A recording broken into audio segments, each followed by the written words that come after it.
Pretender vivir en un ambiente sin riesgos es una utopía, pero no hacer los esfuerzos requeridos para evitarlos sería una gran irresponsabilidad. Por eso, cada semana contribuiremos contigo para que puedas alcanzar el pleno desarrollo de tus potencialidades, el logro de tus metas más preciadas, la oportunidad de disfrutar una vida saludable y la seguridad a los que tienes derecho. Contribuiremos proactivamente con el desarrollo sostenible que mereces. Es mejor prevenir.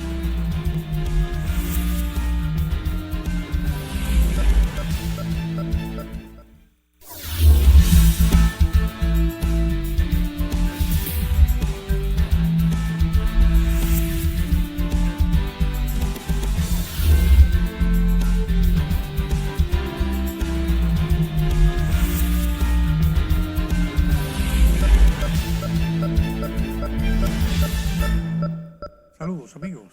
bienvenidos a esta entrega de la Utopía Riesgo Cero que nos reúne esta mañana, como cada semana, para conversar sobre los temas de mayor importancia que de una u otra manera afectan nuestra seguridad, nuestro bienestar o nuestro desarrollo. Evidentemente en esta semana debemos continuar conversando sobre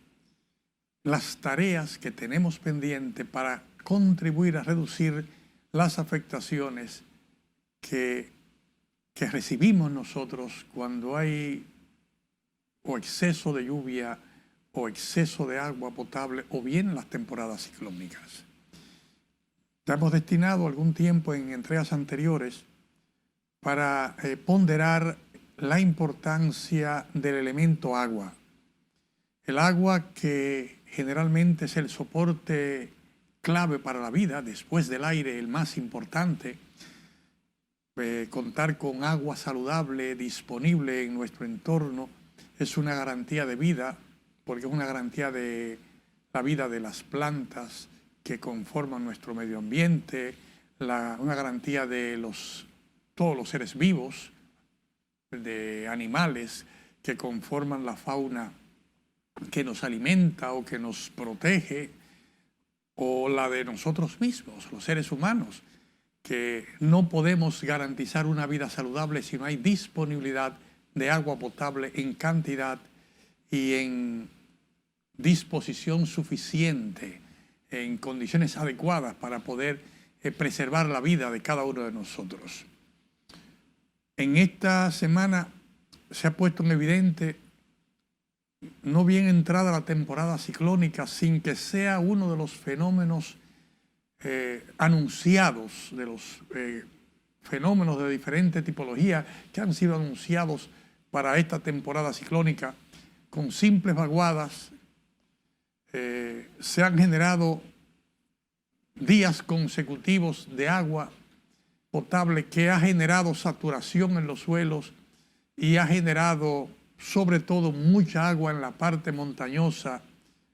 que luego de absorbidos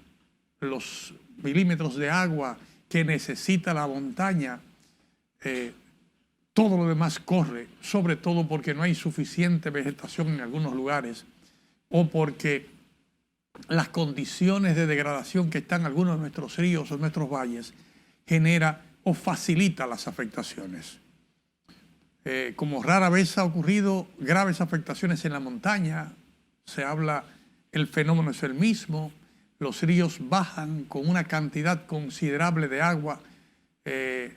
generándose un desbordamiento en áreas de cultivos o en áreas de habitación, áreas donde hay viviendas establecidas en las orillas de los ríos o cerca de los ríos. O el agua subió de tal manera que inundó las calles que están en una parte baja en esa ciudad. Ese es un fenómeno que va a ser recurrente en esta temporada. Ya hemos planteado las tareas que debemos hacer y las recomendaciones que debe el Estado, las recomendaciones que debe el gobierno local, las recomendaciones que debe la ciudadanía, nosotros, los ciudadanos que vivimos en áreas de vulnerabilidad, debemos poner en marcha. Vamos a concentrar una gran parte de la entrega de la utopía hoy para conversar y refrescar la memoria de los tomadores de decisión, desde los principales tomadores de decisión del país hasta nosotros los ciudadanos, porque en cada uno de nosotros recae una gran responsabilidad si queremos garantizar la sostenibilidad de nuestro desarrollo, el bienestar de nuestra gente y, ¿por qué no?, que el país siga avanzando como lo tenemos planeado, por buenos senderos, por los mejores caminos posibles, donde cada uno de nosotros y nuestros descendientes puedan alcanzar el pleno desarrollo de su potencial, porque el país, nuestra tierra, nuestras ciudades, nuestro medio ambiente le ofrece esa posibilidad. No se vayan, queridos amigos, porque en breve entramos en materia esta semana en esta entrega de la Utopía Riesgo Cero.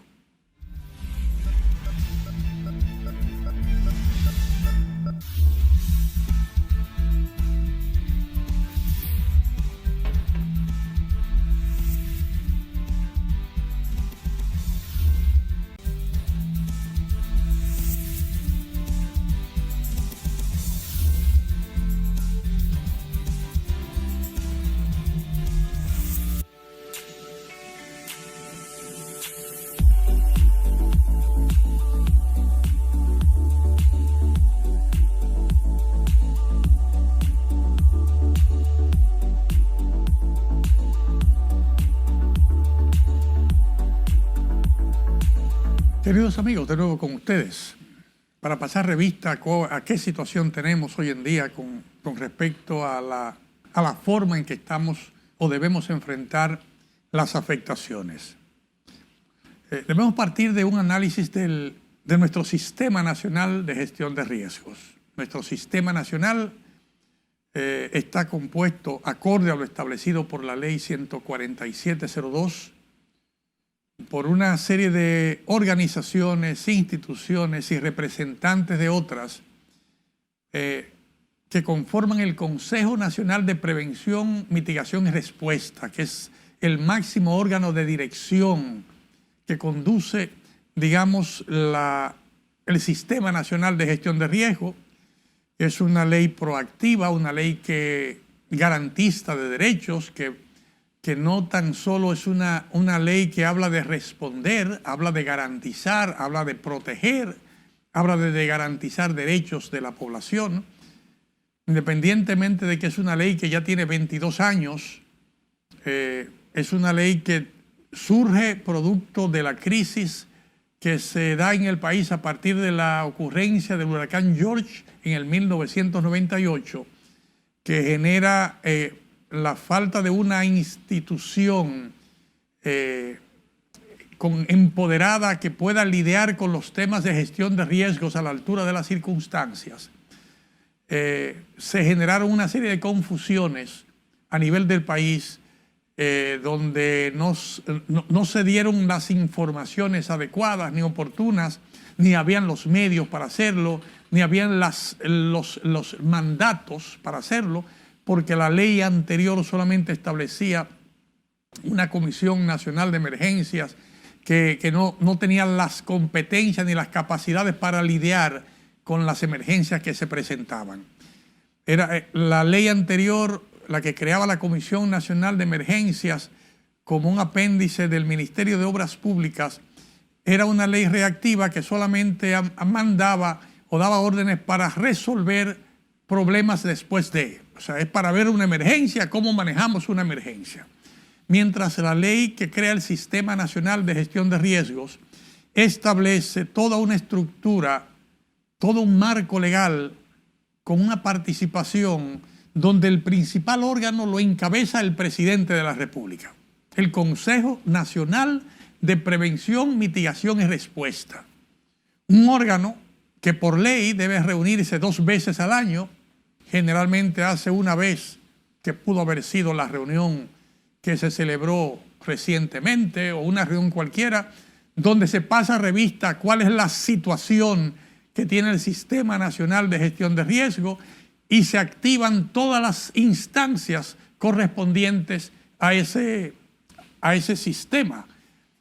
instancias que van, como decía, desde el presidente de la República, que reunido en consejo, generalmente en el Palacio Nacional o en otro lugar que así lo determine el presidente de la República o la persona que él delegue, en quien delegue esas competencias,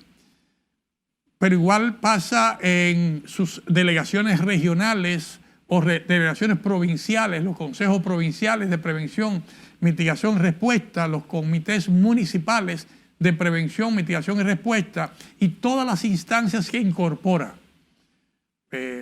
Instancias del gobierno central, instancias de la academia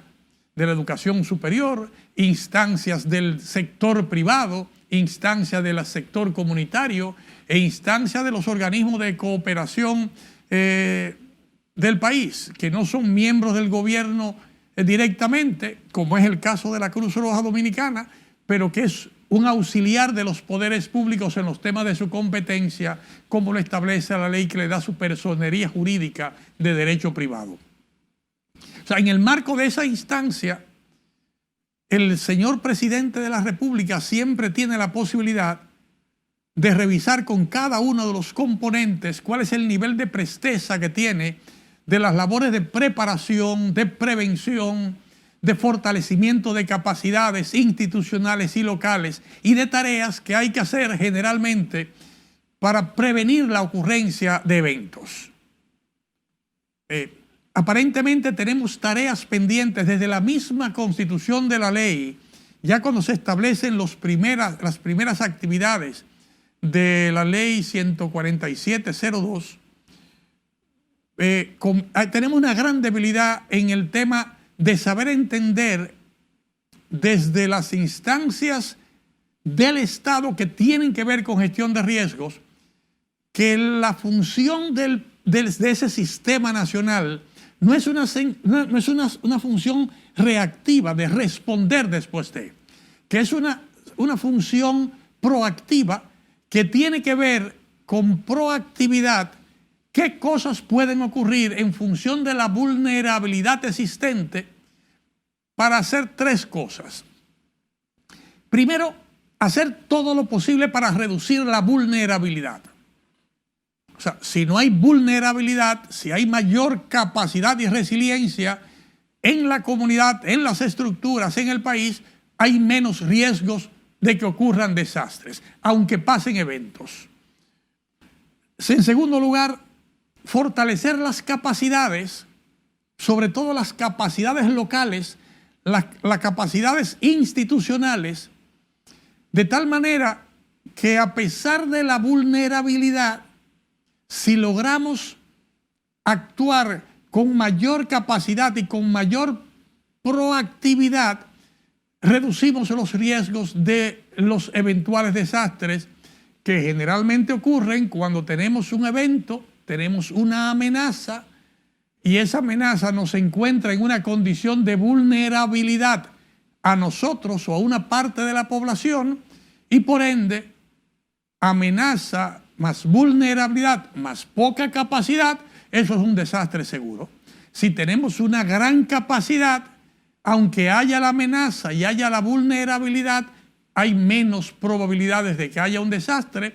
y si hay una afectación generalmente es de menor cuantía. Y en tercer lugar es construir capacidades a nivel local, sobre todo a nivel local, en un trabajo permanente de los gobiernos locales con las representaciones del gobierno central a nivel de la comunidad y con las comunidades que están en riesgos. Por ejemplo, todos sabemos, todos conocemos en el país cuando el río sube. Sabemos qué nivel de lluvia ya mueve la corriente. Ya usted sabe que cuando el río pasa por encima de la piedra que está a la derecha, ese río sube por la carretera y rompe el aproche o inunda el barrio A o el barrio B, que generalmente está bajo un nivel, una cota más baja que el nivel del agua del río. Sabemos también que si hay un mal tiempo en la costa y el oleaje está alto, el río va a tener dificultad de desaguar en el mar y por ende sus aguas van a subir a la altura del oleaje que está en el mar. Y eso en las zonas costeras del Caribe, sobre todo en las zonas metropolitanas, sabemos que cuando eso pasa, todas las tierras que están por debajo de la cota 5 se inundan. Entonces sabemos cuáles son los barrios que normalmente se inundan y se afectan. O en nuestros ríos también, en cada pueblo, los lugareños saben, conocen un histórico de 40, 50, 100 años que nos dice qué va a pasar y por dónde va a pasar. Vamos a hacer análisis puntuales de qué cosas podemos hacer y debemos hacer, porque ya lo sabemos, ya tenemos un histórico. Cualquier persona de edad de la comunidad sabe cuáles son los lugares que se inundan, por qué se inundan. Cuando tenemos 3 días lloviendo, eso genera una saturación de los suelos. Y al generar la saturación de los suelos, si sigue cayendo agua, sobre todo en la parte alta de la montaña, antes de llegar al pueblo, esa agua se va a escurrir por arroyos, por cañadas, por calles, por contenes, hacia nuestros ríos, y esos ríos van a generar inundaciones en los lugares que ya conocemos. Entonces, tareas que debemos hacer nosotros para contribuir a reducir ese riesgo y que de esa manera tengamos un menor número de afectación. ¿Y por qué debemos hacerlo? No se vayan, queridos amigos, porque en breve seguiremos con estas reflexiones que deben ayudarnos a nosotros, las juntas de vecinos, los líderes de las comunidades, los alcaldes, las autoridades provinciales en cada uno de nuestros territorios, para contribuir a reducir el riesgo de desastres en nuestro país en una época tan difícil como la que se nos presenta cada año, que es la temporada de huracanes recién iniciada en nuestro país.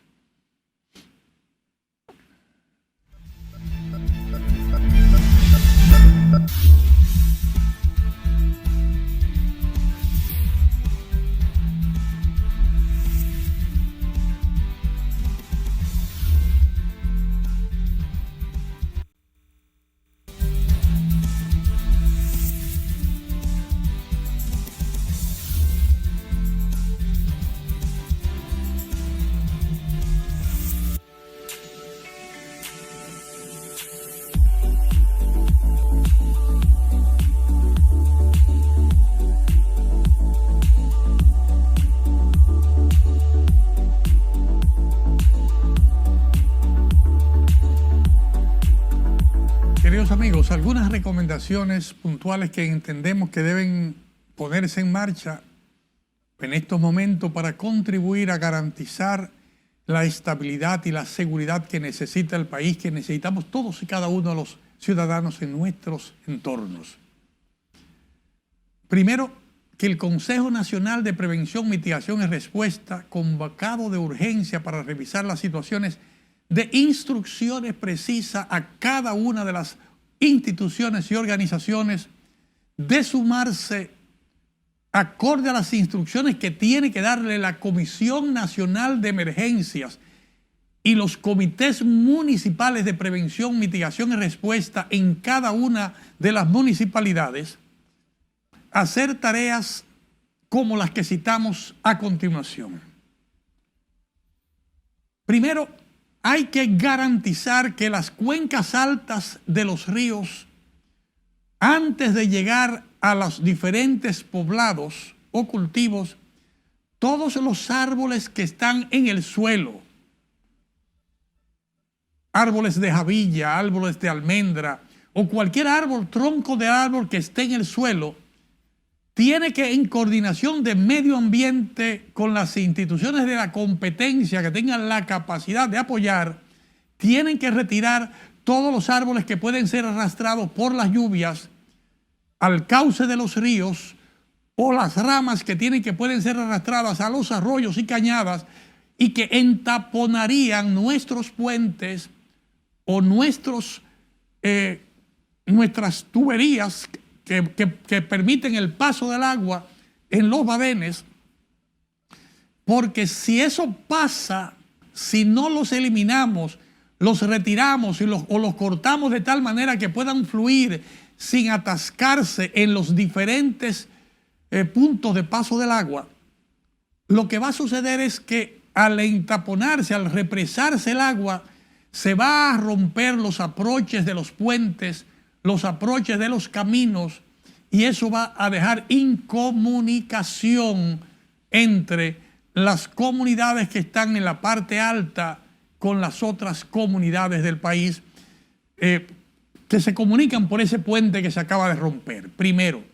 Segundo, al romper los aproches de los puentes, va a romperse las tuberías de los acueductos que cruzan por esos mismos puentes. Recuérdese que la toma de agua está en la parte alta, en una parte, la parte menos contaminada posible, que generalmente se coloca un tanque para garantizar el suministro de agua por gravedad a la comunidad, y ese tanque está colocado no al nivel de la comunidad, sino en alguna montaña cerca de la comunidad, para que una vez se alimente el tanque, ese tanque por gravedad pueda suministrar el agua con carácter de permanencia en la ciudad. Entonces, si se rompe la tubería, dejaríamos sin la posibilidad de alimentar de agua potable a esa comunidad. Eso es un tema, prioridad 1A. Prioridad 1 también es que cuando se anuncia el temporal o hay el riesgo de que haya esa cantidad de agua corriendo que pueda afectar uno de los accesos que dan hacia la comunidad, que puede ser un puente grande, que puede ser una alcantarilla por la que se pasan agua de un arroyo, de una cañada, donde quiera que haya una tubería que pueda romperse, eso es una señal de que debemos, ante la amenaza, cerrar el suministro de agua a la comunidad cuando se presenta la situación. Y es bueno que lo entendamos. Ese tanque que está lleno de agua, si se rompe la tubería, va a botar todo el agua que tiene, se va a desperdiciar, y tendríamos que esperar luego de la emergencia que se sedimenten las aguas, el agua pueda ser tratada adecuadamente, que tengamos la planta de tratamiento en funcionamiento para entonces poder alimentar el tanque donde el agua se almacena para distribuir el agua potable a la población, y eso puede significar una semana o más de una semana, a veces más de un mes. Entonces tendríamos a esa población sin disponibilidad de agua potable en el mismo momento de la emergencia, que es cuando más lo necesita. Entonces, como norma, el equipo de agua y saneamiento que tiene que estar en funcionamiento tiene que garantizar como prioridad cerrar las tuberías del agua potable de los acueductos para garantizar que tengamos el agua en el tanque. Porque aunque se rompa la tubería, los camiones de agua en el marco de la emergencia pueden llenar agua de ese acueducto en los puntos que determine la autoridad competente, siempre bajo la fiscalización coordinada del Ministerio de Salud Pública y de la INAPA o de la CORA correspondiente, y esa agua distribuirla acorde a los estándares internacionales en todas las poblaciones que han sido afectadas o que han sido albergadas o que tienen alguna necesidad en su comunidad. También tiene que tomarse en cuenta de que la autoridad competente, o sea, la autoridad del INDRI, la autoridad de medio ambiente, la autoridad municipal, sabe cuándo el sedimento que hay en el río ha subido tanto que impide que el agua corra con fluidez por ahí. Generalmente hay que hacer una canalización de ese sedimento excesivo que hay para que la cantidad de agua que corre por el río pueda correr. Debe revisarse el gobierno central o el Consejo Nacional que hay un decreto promulgado en el año 2008 o 2009, no recuerdo, que autoriza y establece una comisión que debe revisar esas canalizaciones, que no la vemos haciendo, que eso permite que se pueda canalizar, sobre todo en los sitios de más riesgo, donde el agua se puede desbordar, porque ese río, producto de la deforestación en la cuenca alta, ha venido dejando sedimento en el lecho, dejando sedimento, y de repente, si usted lo mira desde un helicóptero o desde una toma por un dron, se da cuenta que el agua corre por donde quiere, ya no por el lecho del río, porque el lecho del río está lleno de arena, de la arena los sedimentos que ha traído en los últimos años, en los últimos meses. Entonces hay que volver a canalizar para que el río se mueva por donde le toca, y así minimizamos el riesgo de la inundación en este momento. Pero no es posible canalizarlo a ciegas. No puede ser que se meta una pala mecánica o un operador de la pala mecánica o de una grancera a él sacar, porque generalmente, si se deja que se haga así medalaganariamente, hay una extracción indiscriminada que, en lugar de canalizar adecuadamente el río, lo que hace es que socava las bases de los puentes o amenaza cada vez más, digamos, el manejo de la cuenca del río. Eso debe ser, hay tareas que tiene que hacer el INDRI, que es la autoridad que regula el tema del recurso hidráulico. Hay tareas que le competen a Medio Ambiente, que regula el tema de la protección de los recursos, movimiento de materiales en esa área protegida que es de la cuenca. Hay una representación del gobierno local competente que tiene que garantizar y priorizar la seguridad de la población que está en riesgo, por lo que esa extracción tiene que hacerse de manera paulatina, y los recursos de esa canalización tienen que usarse para las protecciones debidas en la zona. Y hay otras representaciones que no recuerdo ahora. O sea, es necesario canalizar, porque si no se canaliza, el agua corre por donde quiera y se va por donde quiera. A veces hay un cañón donde el agua, todo eso está a 10 metros por debajo, pero hay tanta sedimentación que el agua solamente tiene 2 o 3 metros para correr. Entonces, cuando hay mucha cantidad de agua, como está pasando ahora, el agua, con un poquito de agua, 2 o 3 horas de agua que cae en un momento determinado y los suelos saturados, se generan las inundaciones que estamos viendo en múltiples lugares. Sin hablar de que la tarea que ya hemos analizado en programas anteriores de manejar adecuadamente los desechos sólidos, de entrenar a la población y al gobierno local para un manejo adecuado de los desechos sólidos, para evitar que se entaponen las rejillas de los invernales o de las alcantarillas que mueven las aguas a través de los canales o de las tuberías correspondientes del drenaje pluvial en la ciudad. Nosotros tenemos que prestarle atención a esos temas y a otros que vamos a compartir con ustedes de manera inmediata en el segmento siguiente, luego de esta breve pausa. De nuevo con ustedes en breves segundos.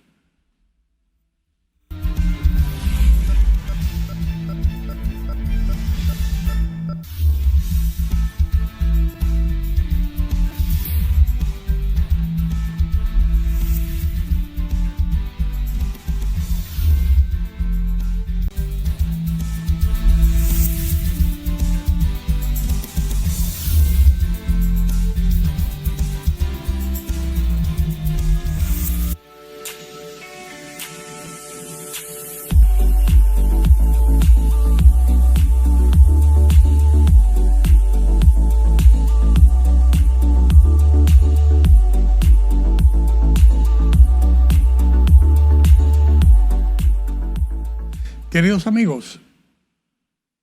veíamos tareas importantes, imprescindibles que hay que hacer para garantizar la minimización de los efectos de las inundaciones, que generalmente se constituyen en la principal amenaza en estos tiempos donde hay exceso de lluvia. Debemos también entender el tema del fortalecimiento de las capacidades. O sea, la capacidad que tenemos nosotros, la comunidad, es un elemento clave, y el entendimiento de que hay cosas que tenemos que ir coordinándolas con las autoridades locales y nacionales, y que la comunidad tiene que preservar, tiene que ayudar a preservar. Por un asunto elemental, cuando una familia que vive en una zona vulnerable en la orilla del río. O sea, léase a una cota muy cerca de que desde que llueve el río, el agua se le mete. Ya lo sabe, todo el mundo sabe eso. Y esa familia que en sus afanes diarios lucha por comprar sus propiedades, por tener su cama, tener su comedor, tener los libros de los niños, tener las mochilas, tener el televisor o tener el radio. O sea, que está en una lucha permanente para ir progresando, porque cuando llegó del campo y se ubicó en la ciudad, el único lugar al que tuvo acceso era esa orilla de la cañada o esa orilla del río donde podía establecerse. Pero si cada año, 2 o 3 veces al año, o una vez al año, o una vez cada 2 años, se inunda la zona y pierde su propiedad, esa persona no hay forma de que avance ni que progrese. Y los niños no hay forma de que puedan tener continuidad en su proceso educativo. Entonces, si no hay ese proceso educativo garantizado, si no hay unas condiciones de salubridad adecuada, con vivienda adecuada, esa familia no va a garantizar un desarrollo sostenible que le permita salir de los niveles de pobreza en que vive o en el que tuvo que adaptarse a vivir cuando llegó del campo. Entonces, si la lucha que debemos tener todos ahora, y yo coincido con lo que manifiesta como prioridad el señor presidente de la República, y que es una prioridad que también comparten la mayoría de los organismos de cooperación nacionales e internacionales y las autoridades, que hay que enfocarse en garantizar, apoyar a la población más vulnerable, la población que tiene mayores niveles de requerimiento para poder salir de la condición de pobreza en que vive, que necesitamos concentrarnos para ayudarles. La prioridad 1A que tenemos que cumplir es garantizar que esa persona no viva en situación de vulnerabilidad. Porque no importa cuánto invirtamos en apoyarles para tener buena salud, para que los niños vayan a la escuela, para que la vivienda sea adecuada, si cada vez que llega el río se lleva todo lo que hay. Entonces es un círculo vicioso que nos va a impedir lograr las metas del país, porque lamentablemente si pasamos una revista a la situación de la ubicación de las viviendas en el territorio nacional, hay un porcentaje importante de viviendas de ciudadanos y de familias dominicanas que están ubicadas en condiciones de gran vulnerabilidad. Entonces, para poder cumplir ese mandato y poder cumplir esa meta, es necesario priorizar la atención de las condiciones de vulnerabilidad en que vive esa población. Y obviamente esa no es ni puede ser una tarea exclusiva del gobierno central o del gobierno local o del empresariado local. Es una opción que tiene que contar necesariamente con la aquiescencia, la participación y el empoderamiento de la población que vive en condiciones de vulnerabilidad. Que esa población entienda que mientras esté viviendo en esa condición de vulnerabilidad, no hay forma posible de que pueda garantizarse ese desarrollo sostenible tan prometido y tan necesario y tan constitucionalmente adquirido el derecho para tener esas opciones. Entonces debemos nosotros trabajar, identificar la forma en que tenemos y podemos trabajar con esa comunidad para que esa comunidad deje de ser un objeto que se mueve con las conveniencias de otro tomador de decisión y que ellos sean parte de los tomadores de decisión que deciden su propio destino. Hay ejemplos a lo largo y ancho de todo el mundo donde eso ha sido posible lograrlo. Las grandes afectaciones reflejadas en Los Miserables de Víctor Hugo, que dieron al traste a la Revolución Francesa y con la Revolución Francesa a la Declaración Universal de los Derechos Humanos a finales del siglo XVIII, constituyéndose en una bandera para todos los pueblos, que consolidaba las luchas por la libertad que se venían dando ya en el continente americano, siguen hoy siendo una tarea pendiente en muchas de nuestras ciudades. O sea, tenemos nosotros que sincerizar, ver cuál es la situación, que no es un tema del gobierno pasado, ni de este gobierno, ni del que viene, sino que es un tema de todos, de que respondiendo adecuadamente al ordenamiento territorial y al planeamiento urbano, hay que garantizar locales adecuados, seguros y facilitadores del desarrollo de las personas para que se puedan tener esas viviendas en las que seguir invirtiendo, para que de manera paulatina pero progresiva podamos garantizar ese desarrollo sostenible de todos y cada uno de nuestros conciudadanos. Y que ellos deben ser parte importante en esa gestión del riesgo local. Que no vamos a solucionar el problema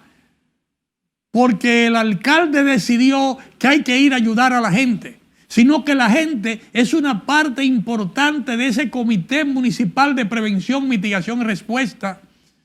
que es imprescindible constituir esas redes comunitarias en cada una de las comunidades, principalmente en las comunidades más vulnerables, para que ellos puedan ser los gestores, los que gestionan el riesgo para reducir la ocurrencia de desastres. Que si les aportamos lo más valioso que se le puede dar a un individuo, que es la capacidad, el conocimiento y la capacidad para ellos poder gestionar adecuadamente el riesgo, para ellos prevenir, para ellos poder responder en primera línea con el acompañamiento y el seguimiento de todas las otras instituciones, de las instituciones de salud de la municipalidad, las instituciones de obras públicas, de obras municipales, las instituciones como Defensa Civil, Cruz Roja Dominicana, Salud Pública, todos los actores locales, pasándole el fortalecimiento de capacidades y conocimientos a cada unidad en cada uno de los territorios, van a tener un actor de primera línea que va a contribuir de manera efectiva en la prevención mientras se fortalecen las capacidades locales para responder adecuadamente. La camilla y el botiquín van a ser más efectivos en manos de esa comunidad. Las palas,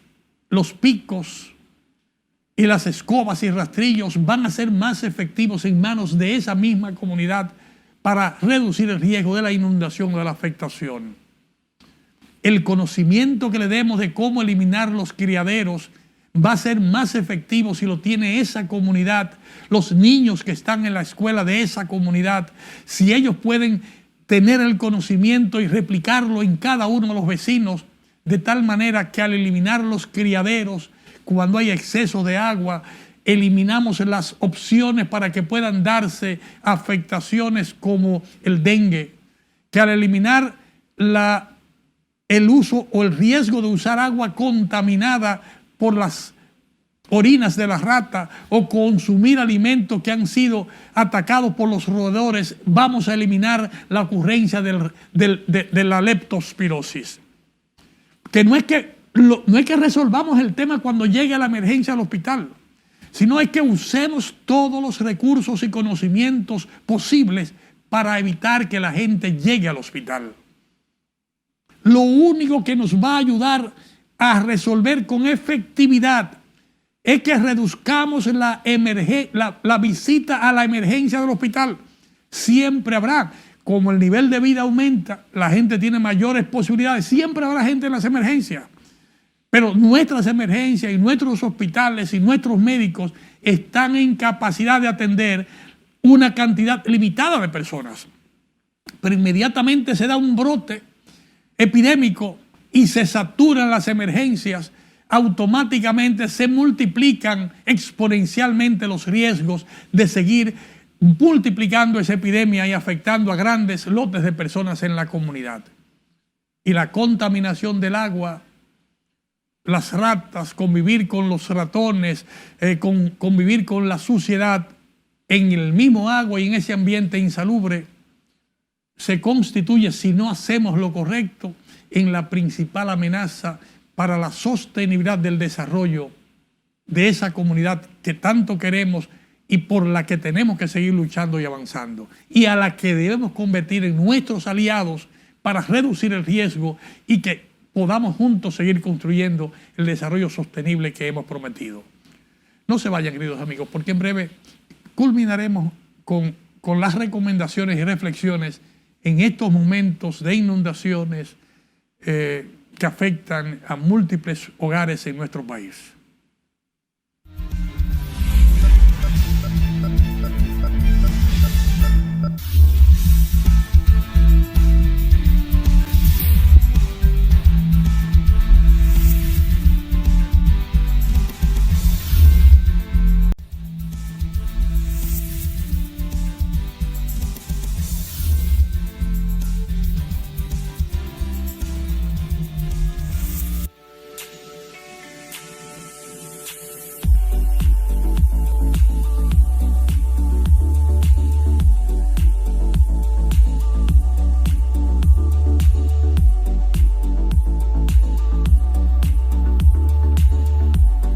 Queridos amigos de la Utopía Riesgo Cero,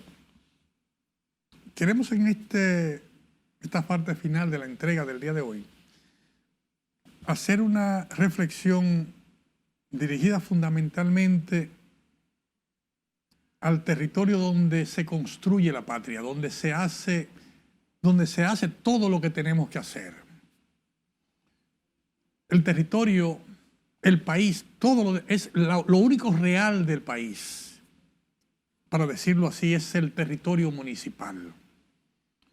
O sea, el país es la suma de todos los municipios. Si nosotros hacemos lo correcto en cada territorio municipal, el gobierno central va en coche, porque solamente tiene que manejar, coordinar una serie de recursos disponibles para que pueda avanzar de manera sostenida el desarrollo del país. Pero es necesario que en cada territorio municipal hagamos lo correcto. Hay herramientas que están disponibles. Por ejemplo, al señor alcalde que nos está viendo, la ley 14702, que crea el Sistema Nacional de Gestión de Riesgo, establece que la base del Sistema Nacional es el Comité Municipal de Prevención, Mitigación y Respuesta. O sea, no es un comité de emergencia, no es un COE, es el Comité Municipal de Prevención, Mitigación y Respuesta. Y en ese mismo orden, la tarea más importante es la prevención. Le sigue a continuación la de mitigación, que es construir todo lo que sea posible construir, desde el fortalecimiento de las capacidades de todos y cada uno de los componentes de ese territorio que está bajo la conducción del alcalde, hasta el fortalecer las capacidades de cada institución, el equipamiento necesario para hacer el trabajo, o concertar con todos los actores del territorio para que juntos, sumando recursos y capacidades, puedan construir adecuadamente ese espacio de seguridad necesario para que el país en pleno pueda avanzar hacia el desarrollo sostenible. Una tarea, por ejemplo, que ha sido exitosamente implementada en la mayoría de los países del primer orden, es proteger las laderas de los ríos. Los ríos que se convertían antes era un pasadero de cualquier tipo de cosas y que al mismo tiempo era una fuente de contaminación por el uso inadecuado de esa fuente importante de agua, se convertían en zonas protegidas cuando le hacían unos muros de gaviones a todos los ríos, o se hacían unas construcciones de hormigón para proteger que el río se pudiera canalizar adecuadamente y que se pudiera disponer de los recursos del río para el beneficio de toda la comunidad. Generalmente la orilla del río, acorde lo establece la ley de medio ambiente, tiene una cantidad de metros que debe preservarse y que puede variar de acuerdo a la planificación territorial que se haga para que sean parques, de tal manera que la conexión de los espacios urbanos que hay en una provincia, de una ciudad a otra, por un río que generalmente los une, o un arroyo, todas esas orillas son parques, son bosques que se conservan, no tan solo porque la vegetación va a garantizar la purificación del aire y el saneamiento del medio ambiente, sino porque el agua que corre por los ríos y el agua que corre subterránea alimenta esos bosques, y esos bosques a la vez alimentan a toda la fauna y toda la flora que nos genera el ambiente favorable a nosotros. ¿Ya? Hay que ver cómo la mayoría de los países desarrollados tienen toda su zona protegida para garantizar eso. Mientras nosotros seguimos todavía con una lucha permanente que es hasta cuando se han hecho gaviones, que se caen los gaviones o que se tumban los gaviones porque hay un uso inadecuado de ese recurso en lugar de protección, hay gente que lo sabotea para poderse meter dentro a seguir buscando arena en la orilla de los ríos para hacer las casitas y hacer la zapata del negocito que quiere hacer en la orilla del río. O se hace un muro de gaviones y en lugar de garantizar el área verde, los 20, los 30, los 40 metros de área verde que debería estar ahí como una zona de protección y de esparcimiento para toda la ciudad, se convierte en un área donde la misma gente pone entonces una letrina o pone un baño o pone una extensión de la casa, hasta el mismo muro de gavión, impidiendo que esa área se preserve como un puente, perdón, como un pulmón de la ciudad. Que la comunidad pueda participar activamente, inclusive quienes están ahí en la orilla del río, en el diseño, en la remodelación que tiene que darse de ese espacio, de la que ellos pueden ser parte, porque no quiere decir que hay que sacarlos de ahí. Hay que determinar de qué manera ordenada se pueden, quiénes y cómo conviene que se queden ahí, quiénes en otro lugar, pero siempre garantizando la seguridad y garantizando el bienestar del colectivo general. El gobierno local tiene la posibilidad de sumar a ese Comité Municipal de Prevención, Mitigación y Respuesta a los líderes comunitarios, a los empresarios, a los líderes gremiales que sean convenientes o importantes para que ese comité sea un comité fuerte, activo, con una gran participación, que pueda resolutar, que pueda dar recomendaciones concretas que garanticen el bienestar y el saneamiento de todo el territorio para beneficio e usufructo de toda la población. Muchísimas gracias, queridos amigos. Esperamos que estas reflexiones se les acompañen en estos momentos de lluvia y que nos ayuden a avanzar en la construcción de ese territorio sostenible que garantice todos nuestros derechos. Hasta la próxima entrega de la Utopía Riesgo Cero.